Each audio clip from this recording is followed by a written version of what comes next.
నమస్తే అండి. నమస్తే. Welcome to iDream. ఆయుధంతో విధ్వంసం చేసేవాడు రాక్షసుడు, కాపాడేవాడు దేవుడు అని రవితేజ ఈగుల్లో ఆ డైలాగ్ చెప్తున్నప్పుడు చాలా డెప్త్, ఆ వెనకాల హ్యూజ్ అంటే డార్క్గానే ఉంటుంది కానీ ఒక హ్యూజ్ సెట్ ఉన్నట్టయితే కనిపిస్తూ ఉంటుందండి. చాలా ఇంపాక్ట్ఫుల్గా ఉంటుంది అది. దాని గురించి కొంచెం చెప్పండి నాగేంద్ర గారు. ఈ మధ్యకాలంలో నేను చేసిన సినిమాలు అండి ఆర్ట్ డైరెక్షన్ పరంగా కొంచెం కొత్త జానర్ అండి.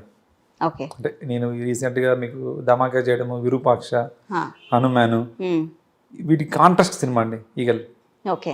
అట్లాగే కార్తీక్ గారితో నేను ఆల్రెడీ నేను ఫస్ట్ మూవీ కూడా చేశాను తనది, సూర్య వర్సెస్ సూర్య మూవీ కూడా చేశాను. అలాగే డిస్కో రాజా మూవీ డిఓపిగా చేశానండి. డిఓపిగా ఆయన చేశాను, నేను ఆర్ట్ డైరెక్టర్ చేశాను. ఓకే. దాని తర్వాత ధమాకా చేసాం. ధమాకాలోనే మాకు ఈ స్క్రిప్ట్ వర్క్ స్టార్ట్ అయిందండి. ఆయన నాకు ప్రీ ప్రొడక్షన్ వర్క్లో నాకు స్క్రిప్ట్ లైన్ చెప్పడం, మనకు మూవీ ఇలా ఉంటుంది అని ఒక ఐడియా అండి. కథ చెప్పలేదు కానీ ఒక ఐడియా చెప్పుకుంటూ వచ్చారన్నమాట. ఈ జానర్లో మనం సినిమా చేస్తామంటే చాలా ఎగ్జైట్ అనిపించిందండి. అంటే నాకు బాగా ఎగ్జైట్. అంటే మనం ఏదైనా కానీ ఒక కథ చెప్తే మనకు ఆ స్టోరీ అర్థం అవుతుందండి. మనం వర్క్ చేయాలంటే కథకు మించి ఏదో చెప్పాలి. కరెక్ట్. అలాగే నాకు ఈ సినిమా కోసం ఆయన చెప్పిన విషయం ఏంటంటే, అసలు ఈగల్ అంటే మనం ఈగల్ ఎందుకు టైటిల్ పెట్టామంటాం కదండి. రైట్. ఈగల్ అంటే ఎందుకు పెట్టామంటే ఆయన చెప్పిన దానికి జస్టిఫికేషన్ ఏంటంటే, మీకు ఈగల్ అనేది చాలా ఎత్తులో ఉంచి మీకు సముద్రంలో ఉన్న చేపని చూడగలిగే ఐ పవర్ చూస్తుంది. ఐ పవర్ చాలా ఎక్కువ ఉంటుంది దానికి. అక్కడ నుంచి హంట్ చేస్తుంది, అక్కడ నుంచి వచ్చి చేపని నన్ను పట్టుకెళ్ళిపోద్దండి. అంటే హీరో క్యారెక్టర్ కూడా అటువంటిది అనమాట అండి. అంటే ఒక పెద్ద షార్ట్ షూటర్, అతను చాలా షార్ప్ ఐ ఫోర్స్ ఉన్నవాడు. అవన్నీ మీకు మూవీలో చాలా డీటెయిలింగ్గా ఉంటాయి. అతన్ని అంటే సినిమాని ఎవరు పెద్ద అంచనా వేయట్లేదు కానండి, చాలా మీకు మూవీ మేకర్స్ కానీ రివ్యూ రైటర్స్ కానీ చాలా లేయర్స్ తెలుస్తాయండి. ఓకే. అంత ఎఫర్ట్ పెట్టాడు తను, అంత రీసెర్చ్ చేశాడు ఆ మూవీ మీద. అలా నన్ను ఆ సినిమాకి నేను ఎక్కువ వర్క్ చేయడానికి ప్రభావితం చేసేలా అతను చెప్పిన విషయం ఏంటంటే, ఈగల్ అనే దానికి ఒక ఐ పవర్ ఉంటుంది. మనకు పురాణాల్లో తీసుకుంటే బోయేవాడు ఆయన వృత్తి వేటాడడం అండి. ఆయన మన రామాయణం రాశారు. ఒక హంటింగ్ చేసే వృత్తిలో ఉన్న వ్యక్తి రామాయణం రాశారండి. రామాయణం ఏంటి? మన జీవన విధానం అండి. అట్లాంటిది ఇప్పుడు ప్రజెంట్ సిచ్యువేషన్లో మన జీవన విధానంలో ఏదో ఒక బ్రేక్ వచ్చింది. మనకు వచ్చిన రామాయణం ఏదైతే ఉందో ఆ రామాయణాన్ని బ్రేక్ చేసే ఒక గ్లోబల్ ఇష్యూ వచ్చింది. దానికి మన ఈ ఒక హంటరు సొల్యూషన్ ఎలా చెప్తాడు, జస్టిఫికేషన్ ఇచ్చాడు అని ఒక రామాయణం రాసినంత ఆ టైప్ క్యారెక్టర్ అండి. వాల్మీకి రామాయణం రాశాడు ఎలాగో, ఈ కథలో ఈగల్ అనే వ్యక్తి ఆ గ్లోబల్ ఇష్యూకి ఒక జస్టిఫికేషన్ ఇస్తాడు అనమాట. అది నన్ను బాగా, అంటే మనం ఒక మూవీ చేయడానికి ఒక బలమైన ఏదో ఒక డైరెక్టర్ నుంచి ఒకటి కావాలండి. అలాగే ఈ సినిమా నుంచి ఇలాంటి చాలా ఉన్నాయండి. కార్తీక్ చెప్పిన ఒక్క విషయం ఇది కథ చెప్పినప్పుడు. అలాగే మనం ఒకటి చేస్తున్నప్పుడు దానికి బ్యాక్ స్టోరీ చెప్పాడు తను.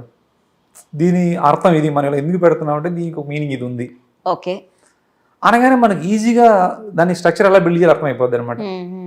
ఇది సీను మీరు ఎలా చేస్తారు అంటే అది ఆర్టిఫిషియల్గా ఉంటుందండి. దానికి ఒక బ్యాక్ స్టోరీ కావాలండి.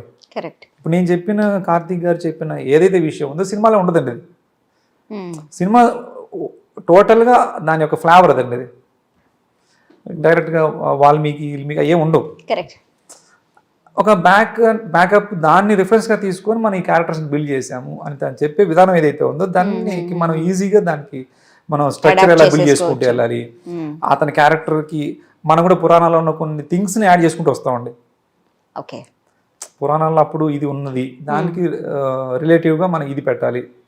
అవి ఏమవుతాయి తెలియకోకుండా మూవీకి ప్లస్ అవుతాయి అనమాట. ఈ ఆర్ట్ డైరెక్షన్ అనేది బేసిక్గా అంటే ఇది ఒక కెరీర్ ఉంది, దీన్ని ఒక కెరీర్గా తీసుకోవచ్చు అని అసలు ఎవరైనా అనుకుంటారా నాగేంద్ర గారు? అదే అంటే మీరు ఎలా వచ్చారు అసలు? నేను యాక్సిడెంటల్ గా జరిగారు లేదా నేను కరెక్ట్ ఆర్ట్ డైరెక్టర్నే అవ్వాలనుకుని వచ్చారా? అదేం లేదండి. నాకు ఎట్లంటే నాకు చిన్నప్పటి నుంచి మూవీస్ అంటే చాలా ఇంట్రెస్ట్ అండి. ఓకే. అందులో చిరంజీవి గారు చాలా ఇష్టం అనమాట.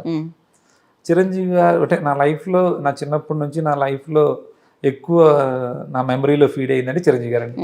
ఆయన సినిమాలు కావచ్చు, ఆయన లైఫ్ స్టైల్ కావచ్చు, అంటే చిన్నప్పుడు అప్పుడున్న మెచ్యూరిటీకి చిరంజీవి గారు ఏం చేస్తారు, చిరంజీవి గారు ఏం తింటారు, చిరంజీవి గారి కాస్ట్యూమ్స్ ఎవరు తయారు చేస్తారు, ఆయన మేకప్ ఎవరు, ఇవన్నీ కూడా అప్పుడు కొన్ని బుక్స్ వచ్చేటివండి. వాటి మీద ఎక్కువ ఫోకస్ చేసేవాళ్ళం. అందరూ చెడిపోతున్నావు నువ్వు అంటుండేవాళ్ళండి. ఇప్పుడు ఫేస్బుక్, ఇన్స్టాగ్రామ్ ఎలాగో అప్పుడు కరెక్ట్ అండి. ఆర్టికల్స్, బుక్స్, ఈ బుక్స్ అంటే చిరంజీవి గారి గురించి సపరేట్ గా కొన్ని బుక్స్ వచ్చేటివండి. ఓకే, ఆ బుక్స్ చదివారనమాట. దానికి ఆయన షాజీ అని ఒక కాస్ట్యూమర్ ఉండేవాడు. అంటే అన్ని లెదర్ డ్రెస్సులు అవన్నీ ఆయన కుడతారు. అంటే ఆయన కూడా మాకు గొప్ప అండి. ఆయన చిరంజీవి గారికి సంబంధించిన అంత ఇన్ఫర్మేషన్ లాక్కొని పెట్టుకునే వాళ్ళ దగ్గర తెలుసుకునేవాళ్ళు అండి. అదే ఆటోమేటిక్గా వచ్చేటి. అంటే ఒక చిరంజీవి గారికి గురించి ఏ ఆర్టికల్ వచ్చినా దాని గురించి మనకు మైండ్ లో స్కాన్ అయిపోతుంది. ఒకటి నా చదవడం, దాన్ని కట్ చేసి దాచిపెట్టుకోవడము, ఇలాగా చేస్తూ ఉంటే చుట్టుపక్కల వాళ్ళందరూ ఏంటంటే అది ఒక బ్యాడ్ అంటే చదువు రాదు, తర్వాత చెడిపోతున్నారు అనేది ఎక్కువ ఉండేది అనమాట. వాళ్ళు ఎవరేమంటున్నా కూడా ఆటోమేటిక్ ఇది మనల్ని ఎక్కువ అట్రాక్ట్ చేస్తూ వచ్చేది. ఇది చేస్తూ ఉండగా నాకేంటంటే నేను చిన్నప్పటి నుంచి డ్రాయింగ్స్ వేయడము అది వచ్చేసింది. అలాగే చిన్నప్పటి నుంచి స్కూల్ టైం నుంచి డ్రాయింగ్స్ వేయడము నేను అంటే మా గ్రాండ్ ఫాదర్ కూడా కొన్ని ఆయన డ్రాయింగ్స్ బుక్స్ అది ఉన్నాయండి. ఆయన గోల్డ్ స్మిత్ చేసేవాళ్ళు. ఆయన జ్యువెలరీస్ అది డిజైన్స్ చేసి బుక్స్ అన్ని ఇంట్లో ఉండేటివి. నాకు మెచ్యూరిటీ వచ్చిన తర్వాత ఆయన లేరండి, చనిపోయారు. బట్ ఆ బుక్స్ చూసి నేను అది నా మీద ప్రభావం చూపించినట్టు దాన్ని డ్రాయింగ్ చేసేవాడినండి. అలా వచ్చిందేమో తెలియదు. స్కూల్లో కూడా నాకే కొంచెం డ్రాయింగ్ ఎక్కువ రావడం వల్ల సైన్స్ మాస్టర్స్ ఇలాంటి వాళ్ళందరూ ఆయన వచ్చేలోపు బోర్డు మీద బొమ్మ వేయమని చెప్పేవాళ్ళండి. అది వేసిన తర్వాత మళ్ళీ అందరూ బుక్ లో బొమ్మలు వేసుకోవాలి. అందరూ వచ్చి మళ్ళీ నా దగ్గరే మళ్ళీ వేయించుకునేవాళ్ళు. అట్లా పెద్ద ఆర్టిస్ట్ ఏం కాదు కానీ సిచ్యువేషన్ అలా వచ్చి అది అలా షార్ప్ తెలియకుండానే అలా వచ్చి లైఫ్ స్టైల్ లో ఒక భాగం అయిపోయింది. అది సినిమా అంటే ఇంట్రెస్ట్ ఒకటి ఉండడం అండి. ఈ డ్రాయింగ్ రావటం ఆర్ట్ లోకి రావడానికి రీజన్ అయింది. అసలు ఆర్ట్ లోకి రావటం అనేది ఎట్లా జరిగింది? ఇక్కడ హైదరాబాద్ లో మా బ్రదర్ ఉండేవాళ్ళండి. తను ఉప్పల్లో ఉండేవాళ్ళు అనమాట. తను కోల్గేట్ కంపెనీలో జాబ్ చేసేవాళ్ళు. బ్రదర్ దగ్గరికి నేను వచ్చానండి. బ్రదర్ దగ్గరికి వచ్చి అంటే ఆర్ట్ రిలేటెడ్ గా నేను ఏదైనా జాబ్ చేయాలి అని వచ్చి నేను ఒక ఆర్ట్ షాప్ లో కూడా జాబ్ చేశానండి. సైన్ బోర్డ్స్ రాయడం అవన్నీ హప్సి కూడా అండి.